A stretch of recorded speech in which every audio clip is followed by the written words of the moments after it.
बचपन दे सारी जिंदगी उन्हें रल के गुजारी। जिस वक्त जवान होए ना एक वक्त का शहनशाह बन गए शहजाद भाई ते कोई गरीब खाक नशीन पिन के खोना ते जमीन ते सोना। हुण जेड़ा शहनशाह ना ओंदा के यार थोड़े ना टूरना मेरी बेइज्जती है ते लिहाजा मेहरबानी तुसा मैनू मिलन वास्ते नहीं आउंदा। भाईजान 2 मिनट भाईजान मेहरबानी करो।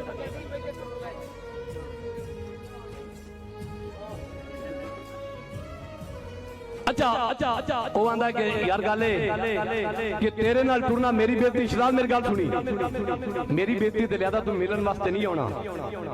वो टुर गया आशिक एक हुसड़ा टुरदा टुरदा जिस वक्त उनके घर में गया ना महल में दाखिल होने लगा ते जेड़े बूहे दे दरबान सिपाही खलोते आना उन्हें कहा शहनशाह इस घर के दरवाजे तेरे वास्ते साडे शहनशाह का हुक्म है कि इस घर के दरवाजे तेरे वास्ते हमेशा लिए बंद हो गए लिहाजा तू इस घर में दाखिल नहीं हो सकता।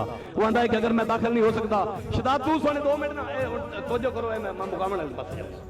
वो आंदा कि अगर मैं इस घर में दाखिल नहीं हो सकता तो अपने शहनशाह को मेरा एक पैगाम पहुंचाओ। वो पैगाम केड़ा है उन्होंने आंदा है कि उन्होंने आखी बूहे करके बंद मुलाकातां दे केड़े शौक तो बदल सलाह बैठा बूहे करके बंद मुलाकातां दे केड़े शौक तू बदल सलाह बैठा है। सारी जिंदगी तोड़ निभावन दे वादे क्यों बेदर्द बुला बैठा है और रुक थोड़ी जही वेख के पख्तां दी जब राज तू लड़ छुड़वा बैठा है। मेरे पिन्ने और टुकड़े खा खा के अज वक्त बनया शाह बैठा। वो आंदा है कि वो गए उन्हें जाके आखे शहनशाह वो कहता है कि मेरे पिन्ने और टुकड़े खा खा के हुण शहनशाह बनया बैठा है। उन चढ़ गई काविड़ उसके उन्हें गिरफ्तार करके मेरे दरबार च लियाओ। हुण अजीब मंजर पैदा हो गया।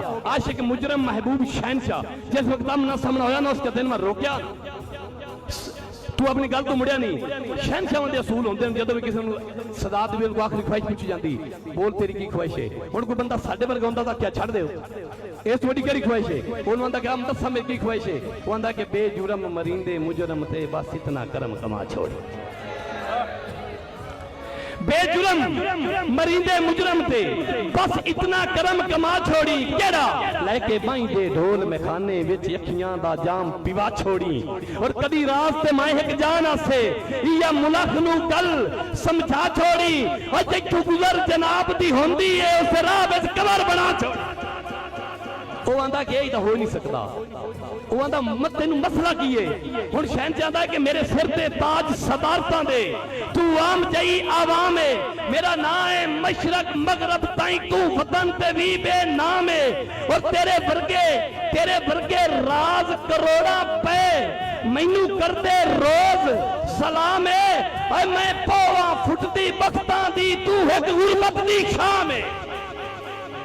क्यों आंदा है बिस्मिल्लाह बड़ी मेहरबानी भाई। वो आंदा कि एदा फखर न कर इस तख्त उते इथों पल विच ठंडे मैं वेखण आवे जदन जवाल ते पठियां ते पाए पठ झुमकांदे मैं वेखण और हाथ राज कफन विचों बाहर रमण इयो लफज दोहरांदे मैं वेखण नबी बट्टू इयो लफज दोहरांदे मैं वेखण और तेरे वर्गे कई दियां हुए सुक गए शजर बहार दे विच और भावे शुगल तू आया जी आया मेरे वास्ते बदल तरीक आया है मेरे दर्द वडावन आया है या सुनन गरीब दी चीख आया है तेरी छिकी या पत्थर ते रोसियां दी जे राज मिटा के लीक आया है ओए भावे दीगर आया है कोई गल नहीं मेरे वास्ते हुण भी ठीक।